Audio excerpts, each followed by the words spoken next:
Fil-jum li suppost kellu jkun iċ-ċelebrazzjoni għall-eluq l-40 sena ta' Chantel Ketkuti li qraba tagħha għadhom qed jistennew li tingħata data sabiex jibda l-ġuri 5 snin wara li jinqatlet. F'post li kitbet fuq il-medja soċjali oħt Chantel, Stacey, spjegat il-frustrazzjoni tal-familja li għadhom qed iġorru ħafna toqol. Jistennew sabiex xi darba ssir ġustizzja magħhom wara t-telfa ta' Chantel 5 snin ilu. Stacey spjegat li propju 19 ta' Awwissu kellha tkun ġurnata li Chantel tkun imdawra bit-tfal u dawk l-aktar qrib tagħha sabiex tiċċelebra eluq l-40 sena tagħha. Chantel Ketkuti inqatlet kiesaħ u bieret minn missier iż-żewġ titfal tagħha, Justin Borch f'Ħażabbar lura fit-2 ta' Frar tal-2020.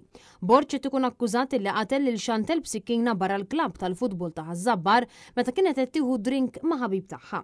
Minkejja dan, Justin Borch jinsab barra fuq bejl 5 snin wara li seħħ dan id-delitt.